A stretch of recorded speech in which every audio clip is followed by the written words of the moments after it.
بسم اللہ الرحمن الرحیم۔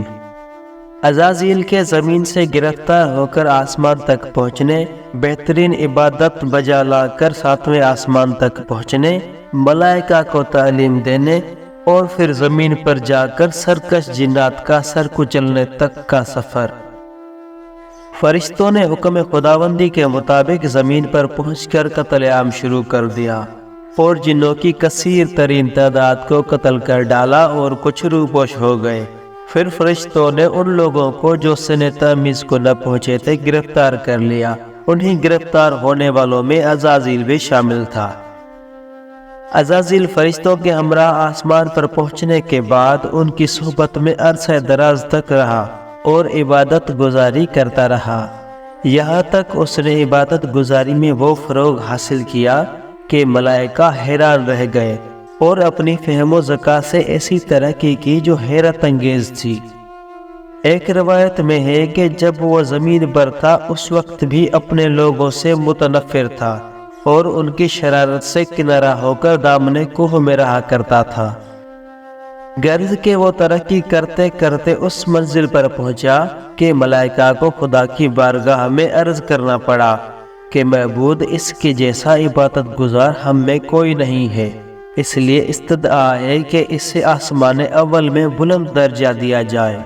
چنانچہ فرشتوں کی درخواست منظور کر کے خدا نے اسے آسمان اول میں بلند مقام دے دیا۔ وہ عبادت گزاری نہایت اچھے انداز سے کرتا رہا۔ ایک عرصے کے بعد آسمان دوم کے فرشتوں نے درخواست کی کہ عزازیل کو ہمارے آسمان پر بھیجا جائے۔ وہ دوسرے آسمان پر چلا گیا اور عبادت کا کمال دکھاتا رہا، یہاں تک کہ تیسرے آسمان کے فرشتوں نے خدا سے یہی درخواست کی، وہ بھی منظور ہو گئی اور عزازیل آسمان سوم پر چلا گیا اور وہاں عرصہ دراز تک عبادت و فرمان برداری کے جوہر دکھاتا رہا۔ بالآخر ترتیب وار بڑھتے بڑھتے آسمان ہفتم پر پہنچا۔ پھر خداوند عالم نے اس کی زیرکی اور کمال ذاتی کی وجہ سے اسے معلم الملائکہ بنا دیا۔ اب اس کے فرائض عبادت میں ایک فریضہ یہ بھی بڑھ گیا کہ وہ ملائکہ کو تعلیم دیتا رہا۔ چنانچہ بروایت صاحب حکمت اللطائف، عزازیل کی مجلس و وعظ عرش عظیم کے نیچے منعقد ہونے لگی اور اس کے لیے یہ انتظام تھا کہ یاقوت کا منبر بنایا گیا اور اس کے سر پر نور کا علم لہرایا گیا تھا۔ اس کے وعظ میں اتنے کثیر فرشتے شرکت کرتے تھے کہ ان کی تعداد خدا کے سوا کسی کو معلوم نہیں تھی۔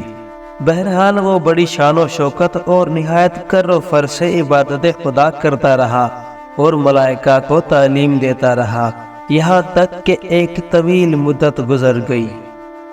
عزازیل اپنی پر شان و شوکت اور عزت و حرمت کے ساتھ اطاعت باری اور تعلیم ملائکہ میں مشغول رہا، یہاں تک کہ اس کو کافی مدت گزر گئی۔ عزازیل کے زمین سے آسمان تک پہنچنے اور وہاں سے اپنی پوری توجہ کے ساتھ عبادت کرنے اور ملائکہ کو تعلیم دینے میں جو مدت گزری، اس میں زمین پر وہ بسنے والے جن جو ملائکہ کے قتل و غارت کے خوف سے روپوش ہو گئے تھے اور مختلف جزائر میں چھپ گئے تھے، ربع مسکون پہ آ کر بس گئے اور یہاں اپنی نسلوں کو مثل سابق فروغ دے کر زمین کو سر تاثر اپنوں سے پر کر دیا۔ چونکہ یہ جن سرکش ترین تھے اور ان کی نسلیں بھی انہی کے اثرات سے متاثر تھیں، لہذا ربع مسکون پر نافرمانی باری اور سرکشی و معاصی کا وہ طوفان برپا ہوا کہ ملائکہ آسمانی انگشت بتندان ہو گئے۔ زمین پر جو کچھ ہوتا تھا آسمان پر فرشتوں میں اس کے تذکرے ہوا کرتے تھے۔ ایک دن عزازیل نے دل میں سوچا کہ اگر میں زمین پر جا کر اس سرکشی اور نافرمانی کو ختم کر دوں تو خداوند عالم مجھ سے اور زیادہ خوش ہو جائے گا۔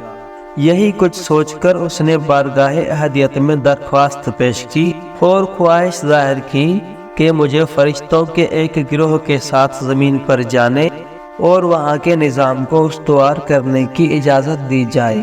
چنانچہ اس کی وہ درخواست منظور کر لی گئی اور اسے فرشتوں کے ایک گروہ کے ساتھ زمین پر جانے کا حکم دے دیا گیا۔ عزازیل فرشتوں کا ایک گروہ لیے ہوئے زمین پر پہنچا۔ اس کے وہاں پہنچتے ہی سب میں ایک ہلچل مچ گئی۔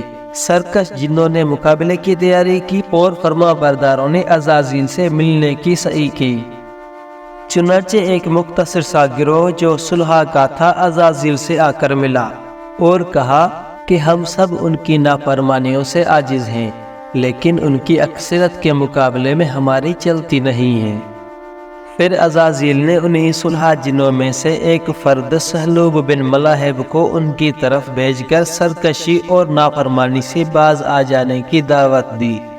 سہلوب نے وہاں جا کر جو عزازیل کا پیغام پہنچایا تو انہوں نے نہایت بے دردی کے ساتھ اسے قتل کر ڈالا۔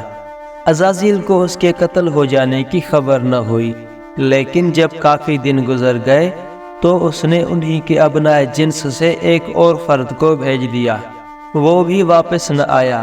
تو پھر تیسرے کو بھیجا، وہ بھی واپس نہ آیا۔ پھر یوسف بن یاسف کو بھیجا، وہ گیا اور اس نے عزازیل کا پیغام پہنچایا۔ اسی دوران میں ان جنوں نے اسے قتل کر ڈالنے کی سعی کی، اور جس طرح اس سے قبل کے قاصدوں کو قتل کیا تھا اسے بھی قتل کرنے کا پروگرام بنایا۔ یوسف کو جب اپنا انجام کار معلوم ہوا تو یہ وہاں سے نکل بھاگنے کی سعی کرنے لگا، یہاں تک کہ کسی نہ کسی صورت سے نکل بھاگا۔ یوسف نے عزازیل کو ساری داستان سنائی اور بتایا کہ مجھ سے قبل جن جنات کو بھیجا گیا تھا وہ سب قتل کر دیے ہیں۔ یہ سن کر ناری مخلوق عزازیل آگ بگولا ہو گیا اور اس نے بارگاہ احدیت میں عرض کی، مالک اگر حکم ہو تو میں اس سرکشی کو بے خوبن سے ختم کر دوں۔ خدا نے اجازت دی اور عزازیل ملائکہ کا عظیم لشکر لے کر بڑھا اور تقریباً تمام ہی جنوں کو قتل کر ڈالا۔ جو جان بچا کر بھاگ گئے وہ بچ گئے، باقی ساری زمین پر صرف وہی لوگ رہ گئے جو خدا کے فرمان بردار تھے۔ والسلام۔